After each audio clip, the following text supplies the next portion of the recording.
How could I help? So I started studying maybe a year ago. I knew that I wanted to take the LSAT. I knew all of that, but I didn't realize how hard it was going to be.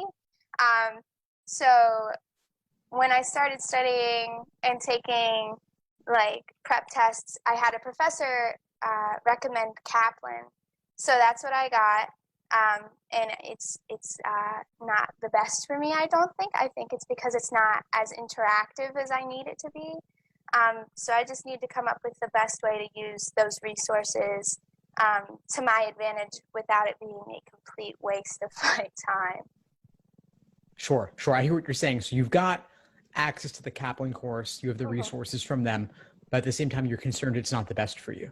Yeah. I hear you. All right. So I want to take it one level deeper here because we could debate the pros and cons of different prep options. We could talk about simply how to use the actual exams. Mm-hmm. But underneath that, what's the bigger question behind that question? Oh, I need help with reading comprehension mostly, because that's always been like my problem area, but taking the prep test, I've realized it's really not my best. So I just need a better way to approach it because that's like at the end of my Kaplan course. So I've been focusing more on logic, reasoning, and logic games. So I just need like the basics of the best way to go about reading comprehension so I at least have some idea of what I'm doing when I get there. I hear you. All right. So what's your experience been like with the Kaplan LSAT reading comp stuff? Has it been working for you? Um, with all of like the recorded videos and stuff, I lose my focus when I watch them because it's just like they're reading the passage and then they go over it. But that's like for 50 minutes. So I'm used to having a more and plus it's like the self-paced. So I don't ever interact with these teachers. I'm always watching them go over this stuff, but it's not interactive or anything. So I think that that's my biggest fault is that I am not, I can't bounce my ideas off of them. I think that that's my biggest issue. I hear you. Okay. So you've got some resources. They're only on-demand videos. There's no interaction. There's no live component. And these videos don't sound like they're the most engaging. Mm-mm. What about the strategies themselves, though? Like the way that they mark things up. Have you tried that out? And how has that worked for you? I've actually been doing a lot better with logic games just because their approach to diagramming it is a lot different than what I was used to. And it's definitely a good approach. I can't get into it. Like that's my biggest thing is that I know that it could help me if I could sit down for 50 minutes and watch it, but I'd rather just read the book because I can go at it at my own pace kind of thing. Yeah, I hear what you're saying. All right. So it makes sense to me that the game's diagramming would work better for you because typically any diagramming approach will work better than what the average student just makes up on the spot. Because even though as much as I don't love the Kaplan methodologies overall, at least they are doing some things correct when it comes to diagramming games, to making diagrams with slots, to drawing conditionals. That's all okay. But the reading comp, from what I've seen, the whole road mapping thing is way overcomplicated. And that's not surprising me that it would take them 50 minutes to maybe even do one passage in that style. When you've got an average of 8:45 per passage, maybe some tougher ones will take 12, 13 minutes, but this detailed note-taking or paragraph summaries, it doesn't work in practice under timed conditions. And because Kaplan was recommended to me but from a professor, I've just figured, he's been teaching for a long time. I'm assuming that he knows what he's talking about. And as soon as I joined all these groups, they were like, Kaplan isn't good. It's too complicated. There are better resources. And I'm like, well, that stinks because I already have it. And I thought I was, doing fine. But then I realized, I'm not. So yeah, the professors mean well, but they need to catch up with the times. Kaplan was the big test prep thing decades ago, but the world's moved on. We've got more specialized boutique options. We've got online only options from people who specialize exclusively in the LSAT, and the bar has been raised, and Kaplan needs to catch up. These professors need to get with the program in 2020 what the new options are.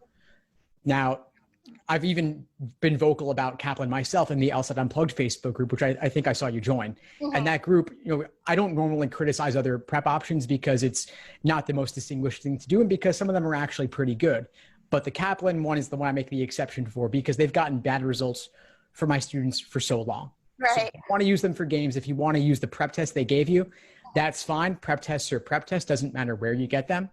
So stick with the prep test at least. If the games is working for you, that's fine. Yeah. But with reading comp though, I would recommend a radically different approach. And I'll share just a taste of that with you now, as much as I can summarize in a short conversation, which is the people who do the best on reading comp mark very little or not even at all. Right. It takes time to write things down, takes time to read things. So I would suggest, have you tried a very minimal marking strategy? That's what I'm most used to. My thing is, when I was practicing with like the Kaplan, they were like, you always want to remember what the main point is. And so I was doing stuff out of my book, and the whole time I was trying to focus on the main point, and that's just one of the questions afterwards. That's not all of the questions afterwards. So I found myself having to like panic because I was like, well, I don't really remember anything else. I was just looking for the main point. So I need to have a more cohesive approach to the questions after the passage. That's basically what I need because, I can read it fast, but I was only looking for the main point at one point, and then I was like, this isn't working. That's just not. I hear that. Yeah, the main point is important, and I emphasize it, but as you said, it's also not the only thing. Right. You've got to know where the other things are so that you can go back and find them when you need to as you're solving the other questions. You'll get a couple of general questions, but there are a lot of detail-oriented ones, and you don't have to digest everything in that moment, but you've got to have at least a mental flag where okay, paragraph 2 is where they gave the details on this, so you can go back for that. Yeah, I don't write things down when I read it. That's the one thing that tripped me up because I was like, that just takes way too long. The same way with like the logic games and the logical reasoning was, why would I take time to write this whole sentence out? Because they were like, write off to the side this. And I was like, why would I take 2 minutes to write that out when I can just remember it? But I was like, well, because every forum that I read before I joined like these Facebook groups and stuff was like, Kaplan's the best. Kaplan's the best. And I'm like, I don't think this is working for me. And I'm running out of time and I don't really want to bomb my first LSAT. So that's really what I need to focus on, is getting the best method for all of the categories. And what's your target test date? I'm taking it this Saturday, and then I also signed up for the August one as well. Nice. Okay, so for the one this Saturday, just a few days away, I'm not going to recommend you radically change your approach or give you any specifics other than maybe we're speaking on Monday now, test is Saturday. You have time to do another 2 exams if you want. For flex practice, 3 sections, 2 exams, review them. That's all I'm going to suggest for you. Okay. But for August, you've got some more time. You've got over a month and a half there. So you've got some space to play experimenting with different styles in approaching reading comp. You could try out an approach that involves detailed paragraph summaries. You can try one that involves writing down nothing at all. You can write down one that involves just a couple of key words, maybe for each paragraph or maybe for the major viewpoints presented, and see what works best for you. Reading comp is more personal than other sections. So if you want to experiment, do a handful of sections one way, a handful another way, that's going to be your best indication, is to actually run those experiments on yourself. Right. And I had like a mini freak out when I took my diagnostic, it was a full length LSAT, and I had little to no training or prep or anything, and I was like, this doesn't get me into anywhere. It was I think it was like a 135. I was like, this isn't good. This is not going to be good enough. And so that's when I joined all of the Facebook groups. I was like, there's got to be something I can do that isn't just sticking to this prep course that doesn't seem to be working. So hopefully I can raise that score a little bit. Certainly. Well, you've got some time to do it. And if you're feeling like you want to use July, the one in a week, as a dry run to get a sense of the format, then you could do that. If you think you've got a shot at scoring where you want to be, then do that. But also you have the peace of mind knowing that August is there for you and July is not the end all be all. So let me ask you this, Caroline. Do you see the July LSAT on Saturday as being possible to reach your goal score on that one? No, I don't. I'm shooting for at least 160 to be like completely happy with myself, because that could get me into like a couple of the schools that I would like to go to. But I hope that I could, maybe that I could, but ultimately I'm shooting for like just anything better than what I got the first time, because I think that I could have done much better than I had. And plus, I babysit all day, every day of the week. You know, I have summer classes. So I kind of looked at that as like, oh, well, we'll take more time. And then I found myself like making every excuse not to study because I would get so bored with the lessons that I would have on Kaplan. So I was just trying to like excuse myself from it. I was like, I'll do it later. And now I'm sitting here and I'm like, well, this isn't good because it's this weekend and I don't think that I've prepped nearly enough to get an extremely high score. But at the same time, I kind of hope that I can pull something that's higher than I got on that first diagnostic test. Nice, nice. And based on our conversation today and our conversation in class last week, I believe that you can. And normally, I would recommend against taking any LSAT administration if you didn't think you were going to be ready, if you didn't think you were going to reach your goal score. But I'm going to actually go against my own typical advice here for a couple of reasons. One of them is that the May, June, and July LSAT flex tests do not count towards the LSAT retake limits. So no big deal from a retake limit perspective for July. Secondly, I believe you would get a good confidence boost from seeing that your score on the July LSAT was significantly higher than on your initial diagnostic, which based on your studying up to this point, I have no doubt it will be. And that will take about 2 weeks to come back, but that'll still give you some time between the score release and the August 29th LSAT. So you can have that as extra motivation and a confidence booster for yourself going for that August LSAT. And then of course, with additional studying for August, you'll get an even further boost. And if I weren't to get like a very high score, like I'm shooting for, you know, like to get into at least a couple of my schools, could I then take it in October and still have enough time to apply? Yeah, you could. Yeah. Okay. That'd be totally fine. Okay. And because I've been talking to, because I didn't realize how, you know, everyone's kind of at a different place until I joined all these groups of people, because I kind of thought I was alone in this. I was like, I'm going to be the only one that gets a bad score on this. And then I saw all these people and they were like, this is what I did to go from here to here to here. And I didn't really realize just how, you know, everyone has a hard time with this test.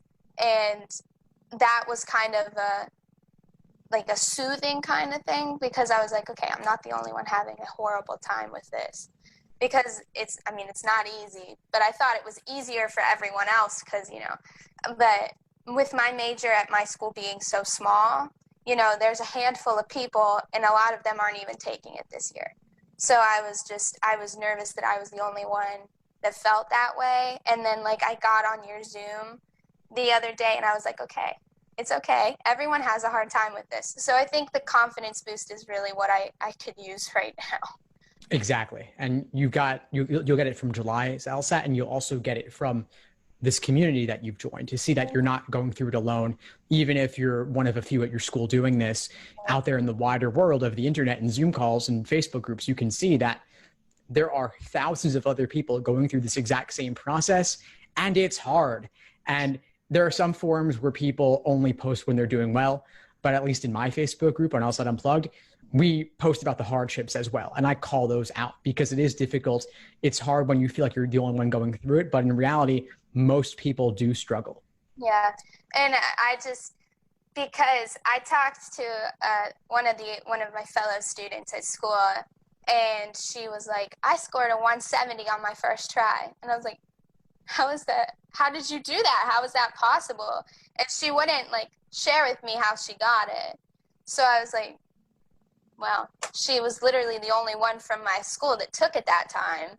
So I was like, well, I really hope I can get a 170, because this is really throwing me for a loop, because I thought going into it that it was just going to be like easy, going straight along, and now I'm just like, this is hard stuff. Yeah, I mean, most people are not natural born geniuses who do well on this the first time. Most people, myself included, struggle with it for several months or even longer. And those people tend not to brag about it, especially on internet forums where people are anonymous and using fake names and stuff like that. But at least in my Facebook group, people are using real names and they're posting real stories. And we maintain a positive can-do attitude, not to brag and put others down or try to make anybody feel lesser than, but really that it's hard to struggle. You can ultimately succeed. We celebrate the success stories, but we also don't sugarcoat the fact that this is a difficult process. So I feel like you've gotten that sense of that from our Zoom call and from the Facebook group. And I encourage you to stay engaged, keep coming to class, keep posting, learn from others, and continue moving forward. Yeah, that was like what I needed, because it kind of gave me some perspective. There was a lot about the LSAT that I didn't know. People that I've gotten to meet from them has been really, really helpful. So I'm really glad that I did that. Of course, Caroline. Well, I'm glad to help. Before we sign off, what would you say is the biggest insight you got from our call today? Just, it's comforting to know that it is hard for even someone who knows a lot like you do, because like you said, it was hard for you too. I think that I just needed that reassurance that I'll be fine. It'll be okay in the end. So yeah, that's what I'm taking away, is just the reassurance that it'll be all right. Excellent. Well, glad to meet with you. Glad we connected. Please keep in touch and let me know if you need anything moving forward. I will. Thank you so much. Of course. All the best on Saturday. You too. Thank you. Bye. Thanks for tuning into the show. Please subscribe if you haven't done so already to be notified of new episodes as I release them. And feel free to reach out if you need anything at all as you move forward with your prep. I'm happy to help however I can.